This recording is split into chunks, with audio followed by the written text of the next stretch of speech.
you ready? James? Are you related to Dr. Melfi from The Sopranos? Okay. I need a volunteer up here to balance the bicycle. Please.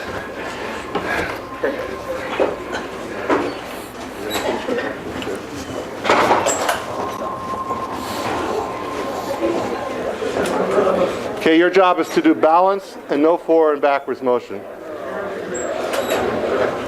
Okay, I want you to watch carefully this bicycle, and then I'm going to ask you questions about the bicycle. So, just watch this stick carefully.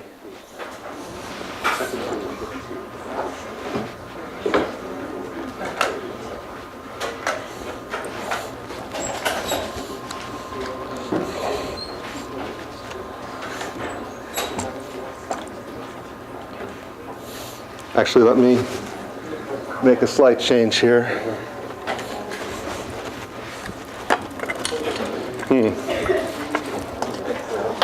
Don't mind me.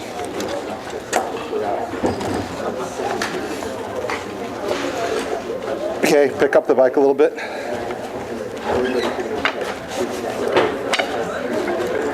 Okay, watch the stick carefully again. Just look at the stick carefully.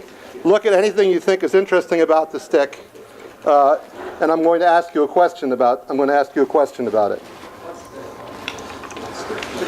See the stick here? Okay, now just watch that stick carefully. Okay, just watch it carefully. Now there are going to be 2 points on this stick I'm going to pay attention to. I'm going to call this point A, and I'm going to call the bottom of the stick point B. Okay, now don't talk to each other. This is a private quiz. A is here, B is down there. I'm going to push on this at point A, and then later I'll do an experiment where I push at point B. Okay? A and B. Okay, now that's what you have to think about.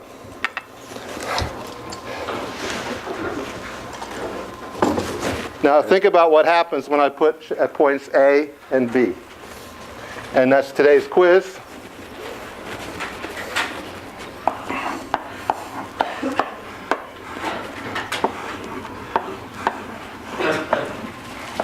And this is a no talking quiz.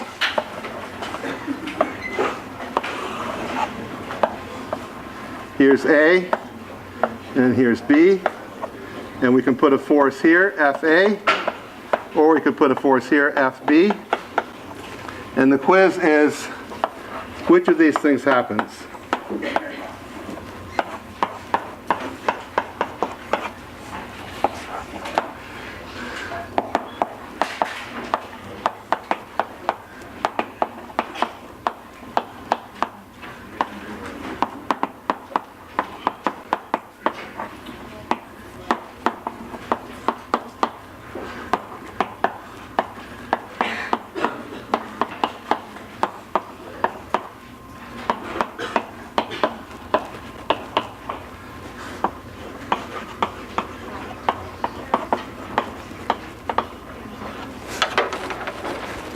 And to make it more exciting for you, and don't let you see each other's answers,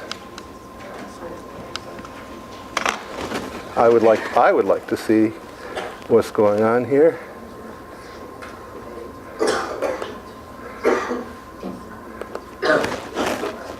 So that's the quiz.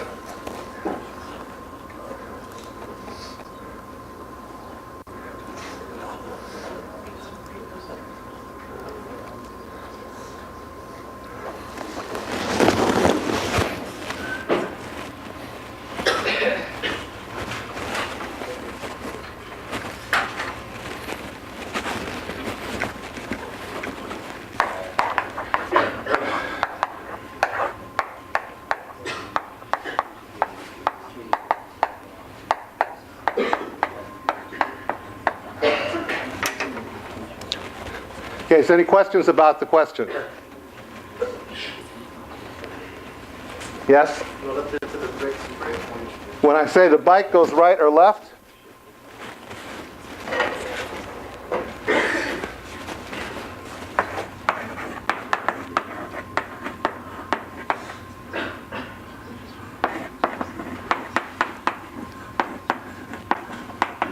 it means relative to the fixed frame, yes. Any other questions about the question?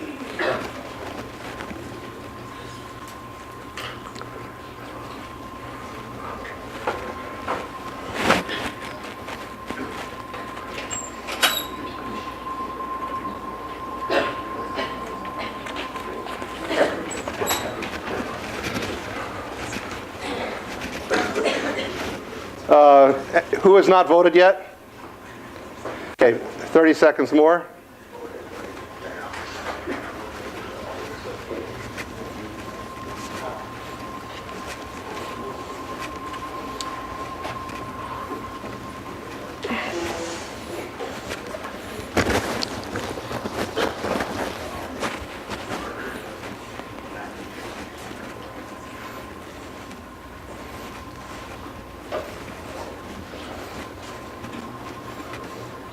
Okay, 10, 9, 8, 7, 6, 5, 4, 3, 2, 1. Lock it up. Did that lock it up? See how you voted? Okay. Now, let's see how it looks.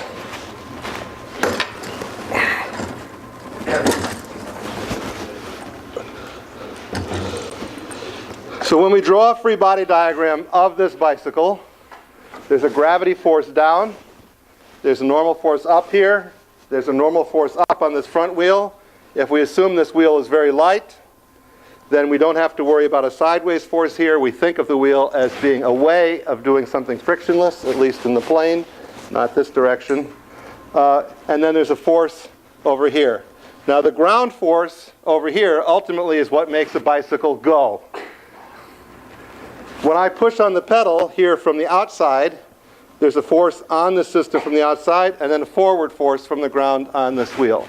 And one way of thinking about the question is which of those forces is bigger. A different way of looking at it is of all of those forces, if I apply a force only from the outside, the only one which does work is the one where the point of application moves. This point is rolling. It has zero velocity. If you look at this point here, as this bike moves, look, my finger is attached here. It's got zero velocity. So the force of the ground on this does no work. If this thing is starting from rest and builds up kinetic energy, that work has to come from someplace. It can only come from here, which means this hand has to do positive work. For this hand to do positive work, the thing it's attached to has to go with the flow. So we know wherever I push on this, the thing I'm pushing on goes the direction I push. Otherwise, it's an active system and is generating energy, not absorbing energy. Okay. So now there are the two places I could push. The first place I can push is on the pedal here. Now I need, you want to do it again?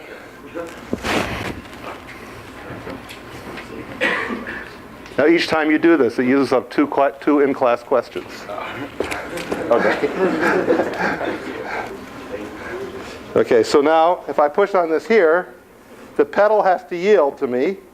And which way does the bike go? It goes backwards.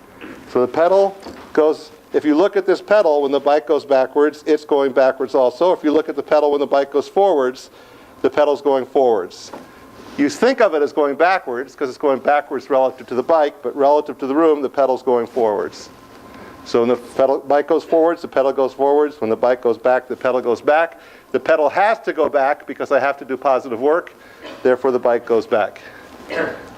Now down here, balance please. I feel like a surgeon. Scalpel. Okay, now down here I push. What does the bike do? Go ahead, brake.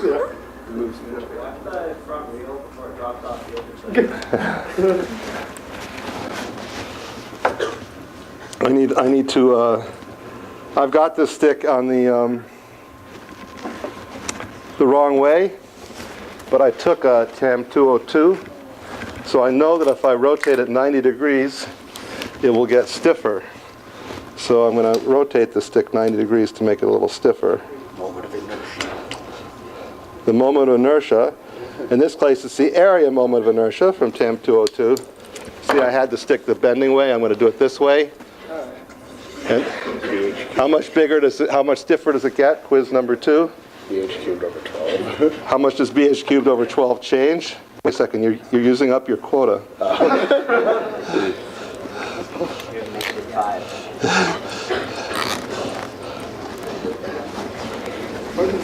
Okay, it's a little stiffer now. Okay, got it? Did you cheat? Okay, he didn't cheat, he says. Okay, ready? I push on it, goes forward. How can you tell that? When you look at the bottom of the stick in the room frame, I'll try and hold my leg still. In the room frame, the bottom of the stick goes backwards when the stick goes forwards. It goes forwards when the bike goes backwards. We know when I push on it, it has to go backwards. That corresponds with the bike going forwards. So it's hard to buy a bicycle like this with pedals that go under the ground, but this is just a way of getting a very, what you'd call high gear ratio or big gear reduction. A different way to do that would have been to put a smaller chain ring up here or a much bigger chain ring back here. The key is to make it so that the velocity relative to the frame of this point is higher than this point, so that this force is lower than that force when we look at the transmission forces. Yes? I have 2 questions. I should have had you balancing the bike. Okay. So the first question is, what was your argument again for if you push in a certain direction, the pedal has to yield to that direction? That's right. So when we start from scratch, I'm going to push on this. After I'm done pushing, the bike has built up some kinetic energy. We know that we have work in is a change of energy. That work has to come someplace. The only force that can do work is this one.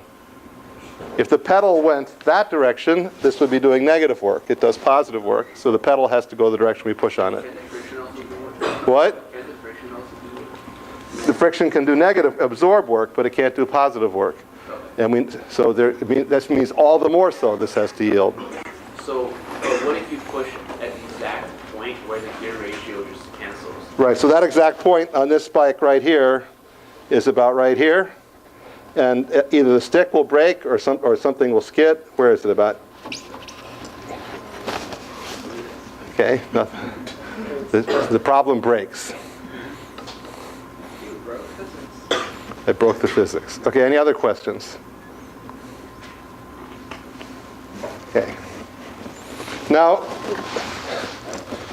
let's say we didn't want, okay, I think we're done with this now.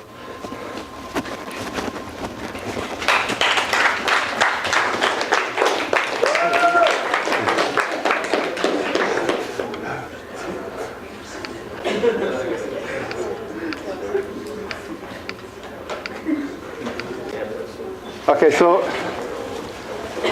I think this means that you learned something.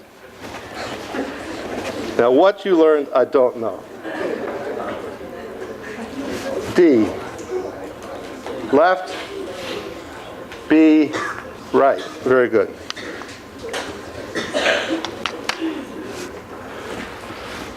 Okay, let's say we wanted a quantitative answer.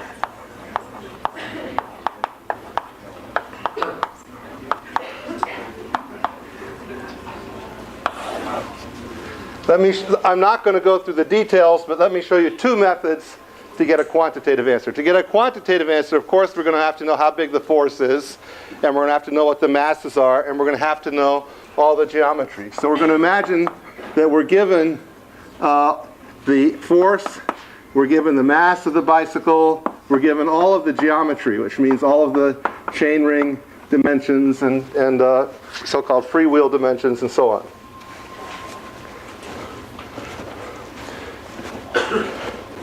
An approximation that most people make for systems like this is that the transmission itself has negligible mass, and that all of the moving parts have negligible mass. That is, that when we look at momentum balance equations, or angular momentum balance equations, or kinetic energy equations, they are going to be dominated by the mass of the bicycle and the translation of the bicycle. So what we're going to do to make this simple problem, and it's a reasonable approximation, is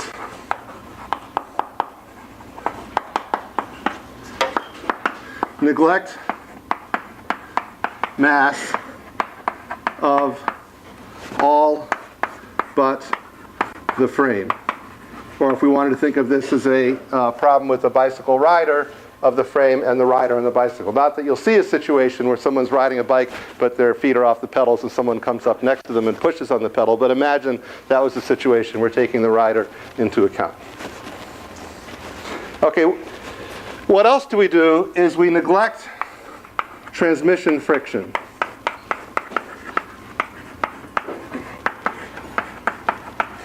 Now, the loose words one might use are we neglect friction, but when you say neglect friction, there's two different meanings to that word, to those words. We are going to neglect friction in that we're going to neglect the possibility of frictional dissipation. When parts are sliding relative to each other, we're going to assume they have no friction. But between the rear wheel and the ground, we assume there is friction. Not sliding friction, but enough friction to prevent sliding. Okay, so we're going to neglect transmission friction, or we'll neglect dissipative friction, so we're going to have no dissipation in the system. So how do we do the analysis? Is we look at the free body diagram of the whole system.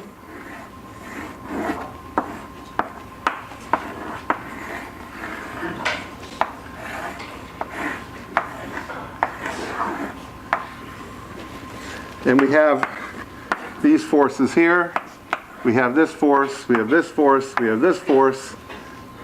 And I could call this N1, I can call this N2, I can call this F2. I'll call this one just F, or FP for F of the pedal. I have mg like this. Are you happy with that free body diagram? Okay. So if we take an I and a j direction like this, and we take the equation F equals ma, by which we mean all of the forces, all of the external forces on the system add up to the mass, total mass of the system times the acceleration from the center of mass. And we take the dot product of that equation with the I unit vector. That's like taking sum of forces in the x direction equals mass times acceleration in the x direction. We have F2 minus F of the pedal equals the mass times the acceleration in the x direction. So if we're given F of the pedal, our task is just to find F2. Once we've found F2, we've solved the problem. How are we going to solve F2? Find F2 using statics. And that's an exercise which you did already, I now remember, in TAM 2020, at least some of you. I'm not going to do the whole thing, but I'll show you quickly how it goes. If you draw a free body diagram of this front part of the bicycle, this thing is called the chain ring. This thing is called the crank. Here's the pedal. Here's our F pedal. Here we have some tension. Here we have some tension. We can call this one T1 and we can call this one T2. Usually you could say T2 is equal to 0. It doesn't matter whether you take T2 equals 0 or not. We also have a reaction force here. If we take sum of moments about this point, we get the difference between these two tensions in terms of this force. And also, of course, this radius, which we can call radius of the chain wheel. Meanwhile, on the back of the bike, we have this little gear and this big wheel and this same chain coming off here. And here we have T2 and here we have T1. We have reaction forces at this bearing. We have this force here. We have the force here of interest, which is our F2. If we take moment balance about this point, which is the same as angular momentum balance, but because we've neglected all the masses, the right-hand side is 0.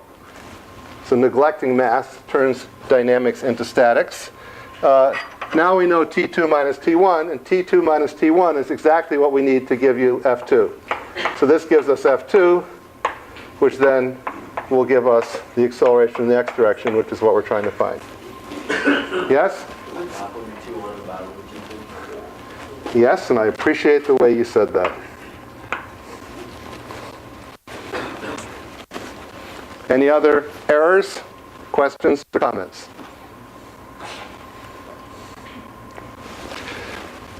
How does this work out in terms of all the stuff I was telling you about the intuition here? Is when we made this stick very long, this tension, let's just take this simple case where we think of this bottom tension as being 0. It's the easier, it just makes the calculation easier. You get the same answer. The bigger this stick is for a given force, the bigger this tension is. The bigger this tension is, the bigger this F2 is. So as I make this stick longer and longer, I make this force bigger and bigger until eventually it's bigger than this and the bike goes to the right.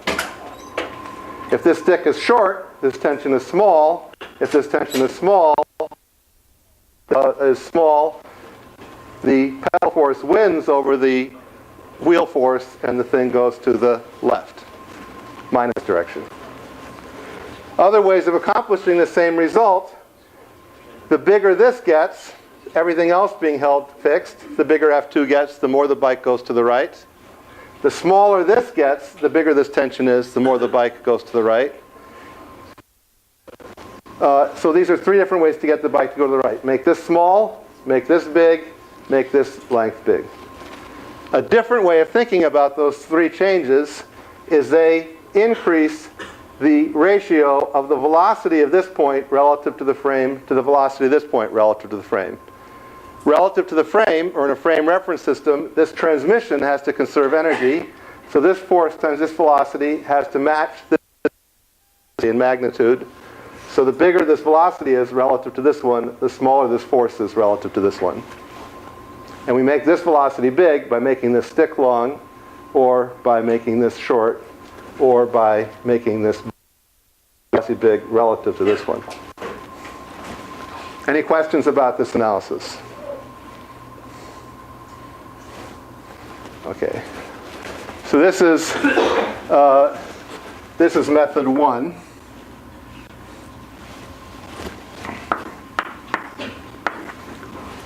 Method 2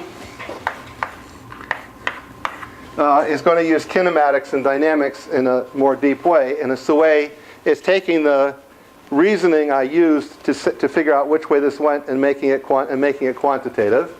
And it goes like this. This is a 1 degree of freedom system.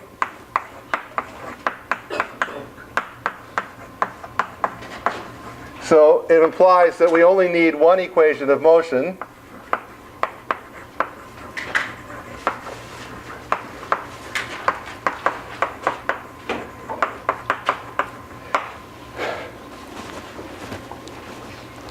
So any equation we can find that has in it acceleration, we can use to get the answer.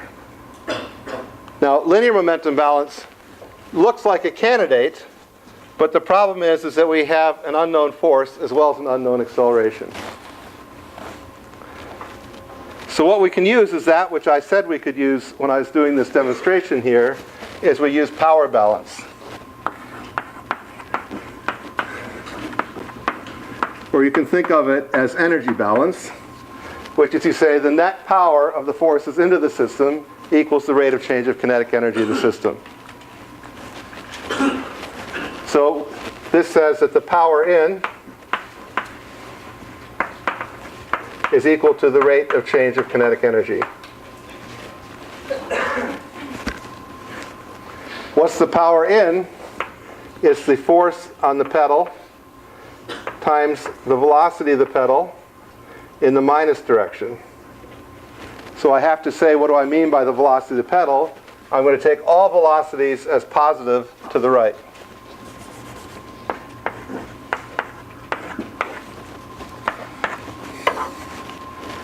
What's the rate of change of kinetic energy of the system? Is d by dt of 1/2 the total mass of the bicycle times the velocity of the bike squared. So this turns into minus the force of the pedal times the velocity to the right of the pedal equal to, and then we take this derivative here, the 2 goes away, and this turns into an m v bike dot.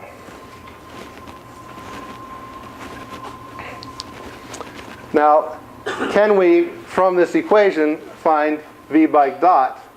And we cannot at this point because we have these two variables in here also. The thing, yes? Isn't F also in the negative direction? Isn't F also in the negative direction? Okay, so if I want to say what this thing is properly, I want to say it's the force at the pedal dotted with the velocity as a vector at the pedal, and the force at the pedal is minus Fpi, and we're going to take the dot product of that with the velocity of the pedal, which I'm going to call Vpi, and when I take this dot product, I'm left with this expression here. Oh, okay. I thought they were both in the same direction. Yes, in the end, they both have to be in the same direction. That's the result we're going to get, or we got already. But the same direction doesn't mean that we have used the same sign convention for defining them. Does that address your question? Yeah. Now, I don't know what your score is. You started with -5, and I don't know where you are here. Okay.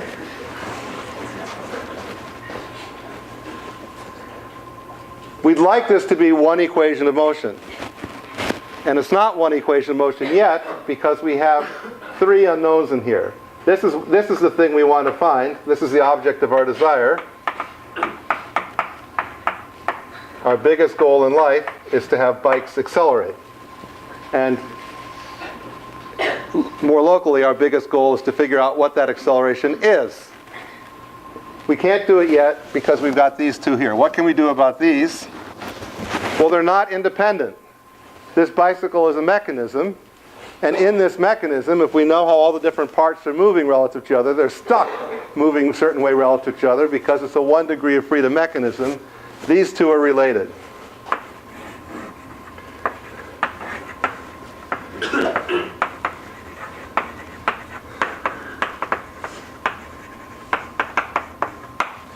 So as in this approach, we figured out how the bike accelerated by working out the moments and the forces.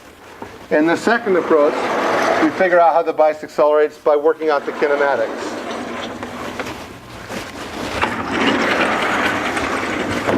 That means we have to go through and figure out the kinematics. How do we go about working out the kinematics? And again, I'm not going to do it in detail. So we have to do this kinematics.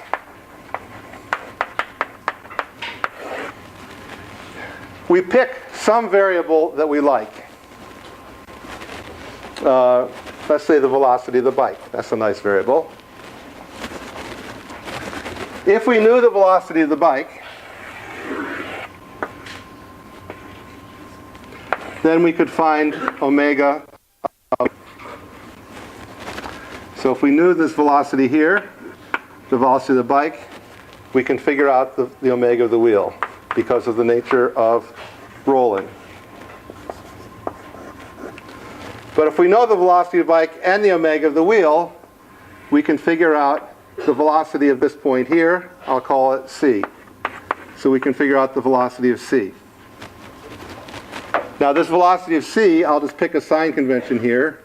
We don't know how it's going to work out, positive or negative, but we can calculate what that velocity is. But the velocity of c, because it's connected to the same chain over here, is equal to the velocity of d.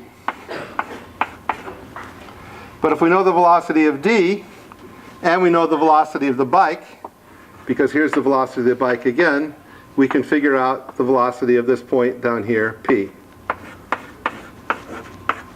So we'll then know the velocity of the pedal in terms of the velocity of the bike by this sequence of kinematic operations.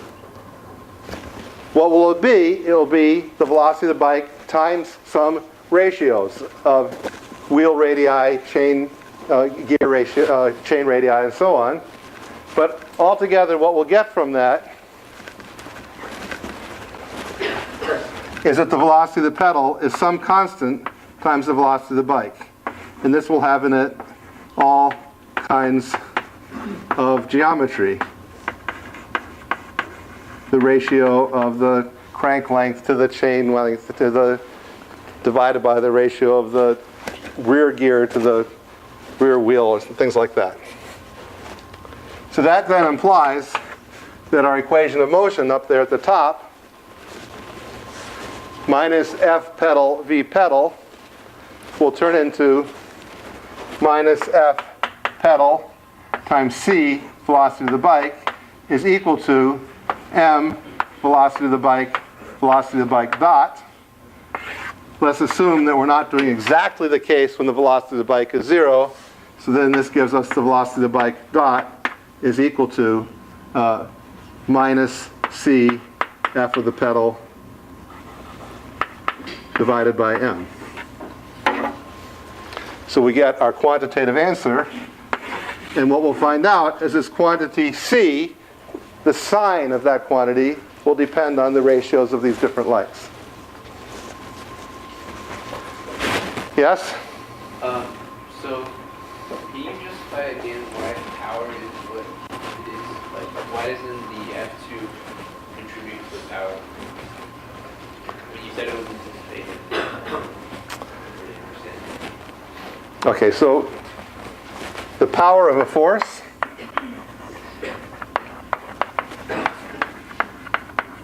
is equal to the force dotted with the velocity of the point it contacts. Right. But F2 is also a force. F2 is a force, but the point it is touching, let me do that again for you. But let me do it again since you didn't get it, so somebody else maybe doesn't get it. We draw a dot right here, make it very clear. I'll put a dot right here, and I'll put a dot right here. And what's the velocity of that point right when it's touching the ground? It's not going up. It was going down, now it's going up. Right when it's on the ground, it's not going up or down, and it's not going sideways, its velocity is 0. I should have done it on the rear wheel, but the same thing back there. Yes?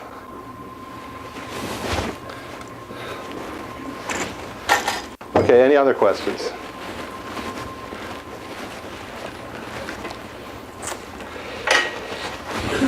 Okay. A student, I will let him or her stay anonymous, sent me this MATLAB code this morning, and I thought it was kind of cute, so I show it to you.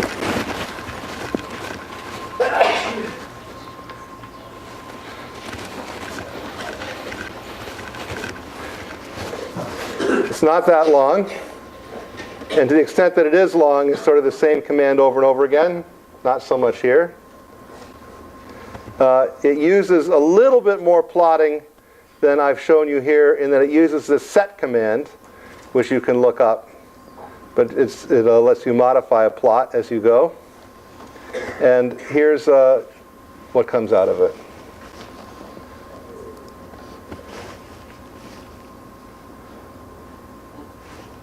Yes?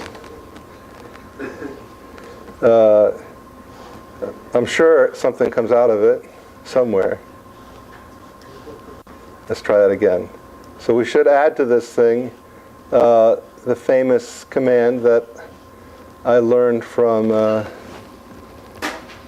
don't know, Luke or James or somebody, SHG.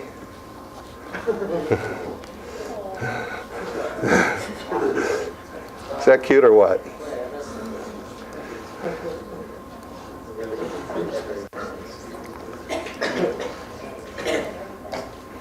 I can tell you a story about this. Okay? What are the objects in that picture? Don't ask me. I didn't draw it. Because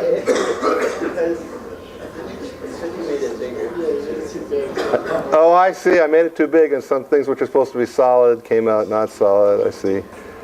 So it wasn't. Just if you close it, it'll. There, it got hills in the background. I see. Okay. There you go.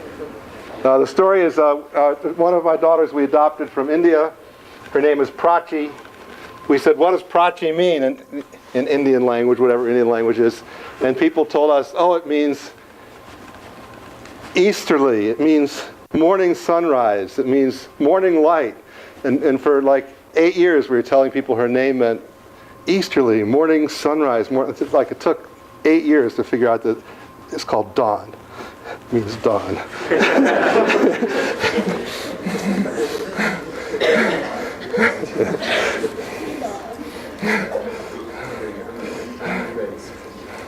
Okay. Any questions about how you would go about doing this? Okay.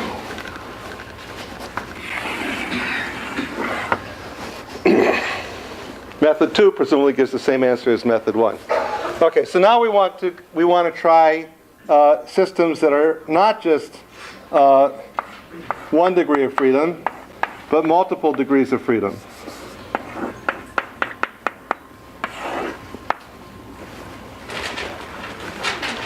Things that it takes more than one number to keep track of them. Now it turns out that there's a whole class of these problems which we actually did at the beginning of the semester, and these are problems that do not involve constraints. So for example, we had a particle moving in a parabolic trajectory or with air friction.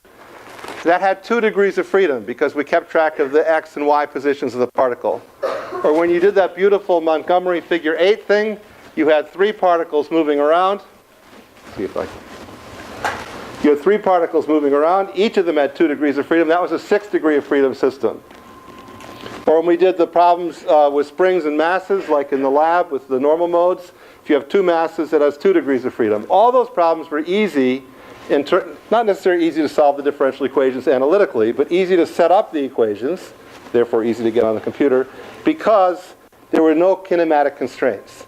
If you knew where each part of the system was, and you knew the velocities, we could calculate the forces because the forces were mediated by springs, or friction, or gravity.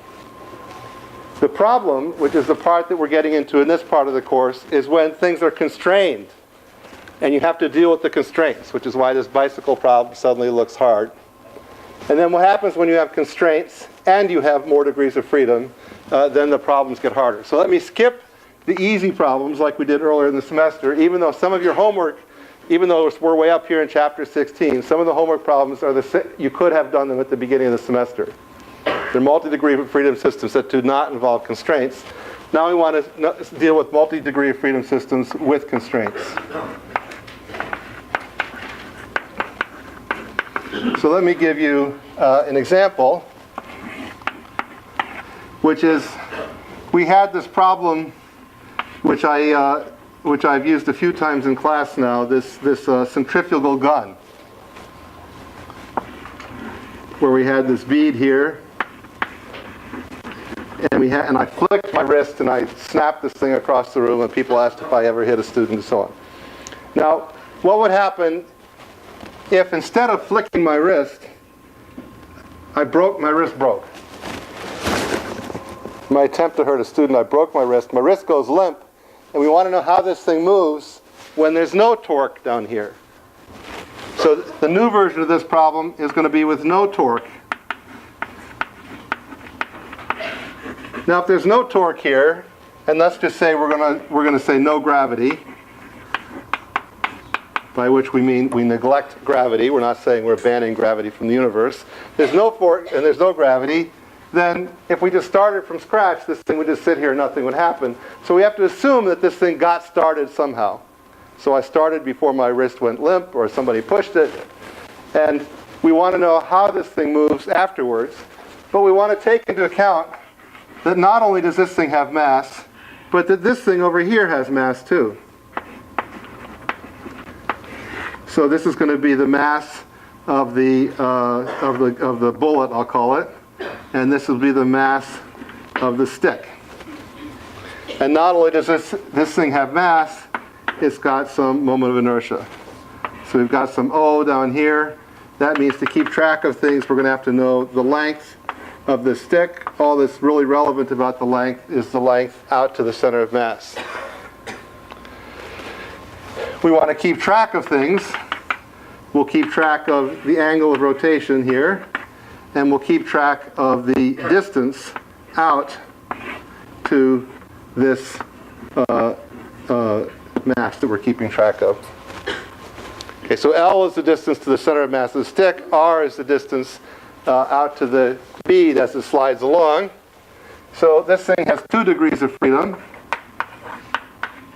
And what are those 2 degrees of freedom? There are any 2 numbers that we can use that will tell us the configuration of the system. And I've set that up for you. Those are the numbers R and theta. So this has 2 degrees of freedom.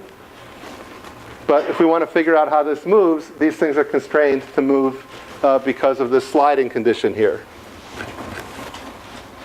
I can't figure out how this moves from conservation of energy or power balance because that's just one scalar equation, and I have 2 different differential equations I need, one for R and one for theta.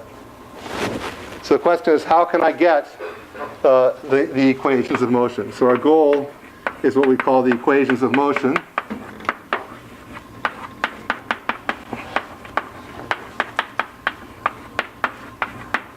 There's a guy named Bill Millikan, who's 100 years old, 101 years old now. He used to run the Cornell Aeronautical Laboratories, which are labs which are near Rochester someplace that used to be associated with Cornell. And they did lots of theory and analysis of vehicles, airplanes, cars, bicycles. And he recently wrote a book. And the title of his book is Equations of Motion. So it's not just a topic, it's a book. The movie is yet to come out. But they have, let's see, there's a James Bond movie. I think their most famous thing from this Cornell Aeronautical Lab was there's a James Bond movie where a car goes up to a bridge, takes off, spins, rolls 360 degrees, lands on the other side of the river and drives off again. And they pre-calculated that. So they figured out how fast the car should go, the shape of the ramp, where the mass should be distributed in the car, and then they did it. They put it in the movie. Somebody made millions of dollars. Probably not them. Okay, anyway, goal is to get equations of motion. How are we going to get equations of motion? You draw free body diagrams and you use linear and angular momentum balance. So what are the free body diagrams we can draw? There are basically 3 different free body diagrams we can draw. Think to yourself what those 3 are. Raise your hand if you have it in your head what those 3 are. Raise your hand if you don't have it in your head what those 3 are. Raise your hand if you didn't raise your hand. What does that mean? Okay, you can draw a free body diagram of anything. So there's an infinite number of free body diagrams we can draw. Since we're doing this problem, it's only useful to draw free body diagrams of things that are in this problem. But still, there are an infinite number of things we could draw free body diagrams of because we could draw a free body diagram of this mass, or of this mass, or of the 2 together, or of this one with half of this one, or this one and half of that one, or of the first third of this one and the last third of this one and the outer piece of that one. We can cut it any way we want. Now, unlike TAM 2020,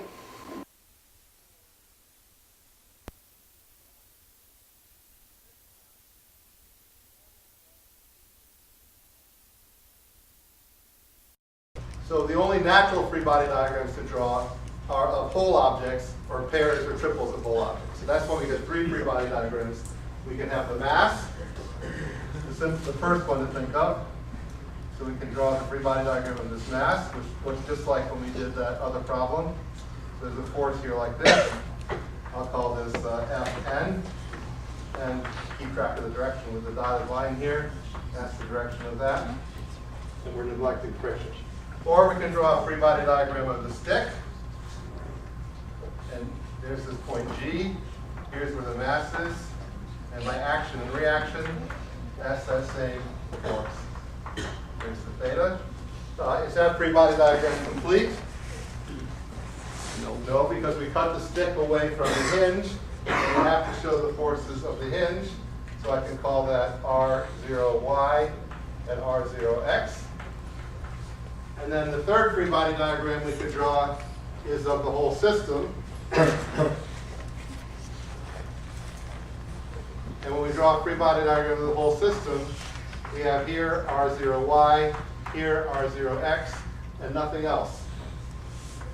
So even though all kinds of stuff is happening over here, it doesn't show in the free body diagram of the system.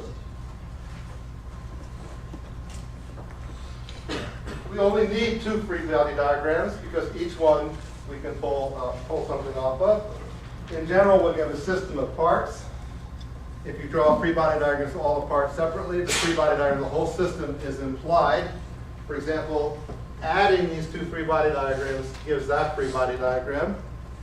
And any equation we could write for this one or for that one, when we add those equations, we get the corresponding equation for the sum.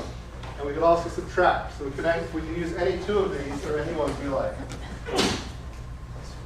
Okay. So now we'd like differential equations for r and theta. We can do what? Somebody suggest something.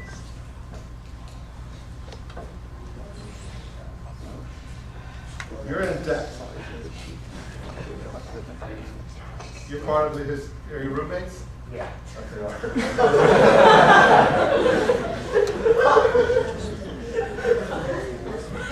Somebody else.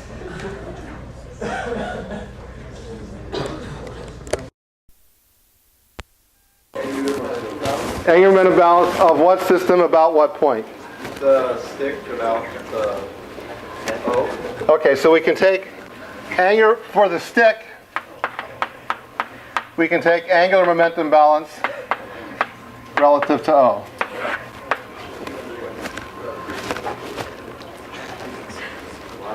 That's this one. Why is that a nice equation of motion? Is because in our minds, unknowns are r double dot and theta double dot. And on this free body diagram, we have 1, 2, 3 more unknowns. So we actually have 5 unknowns. If we're going to find all of them, we're going to have to write 5 equations. It's nice not to write 5 equations. It would be nice not to have to deal with this thing at all down here. So this is a nice equation because it doesn't have those ones down there, but it does have this. So by choosing this equation, which is perfectly good, it means we're going to have to write at least 3 different equations. We could get through this problem with only 2. You've done it a way that we're going to have to do 3. Okay.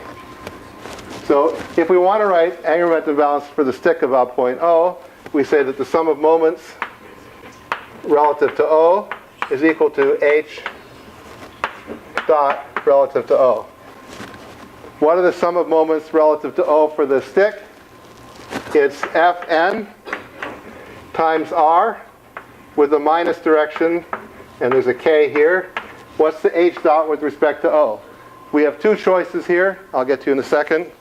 We have 2 choices here. We can use the moment of inertia about point O, since the system is rotating about point O, or we can use the more general formula, which is the one which I prefer. It's usually a little bit more algebra, but it's a little safer, which is to look at the position of G with respect to O, crossed with the mass of the stick times the acceleration of G, plus I of the stick about its center of mass times omega of the stick dot in the k direction. And we're going to have to figure out this acceleration in terms of omega, but we know those formulas well by now. Yes, what's your question? If you already draw the reaction forces on that free body diagram, can you draw them on the next one? Because I remember like in statics, like if you do reaction force on one side, you couldn't draw them on another free body diagram. I do not know what you are talking about. Okay, so you know, like say you have like you probably have that help. I'm going to make a guess about what you're talking about. And my guess is that if you had a truss like so, and we had a reaction on the truss like so, and you took that reaction and drew it here, you wouldn't be drawing it here, Yeah. because that would be the same reaction twice. But this force, when you draw it here, it's being applied to this one or this one or this pin. You have to decide. So it's true, you can't do this, but we're not in that situation here. I'm drawing the same thing both times. Is this what your question is about? Okay, so I guess I'll pick this one up next time. You can think about it too.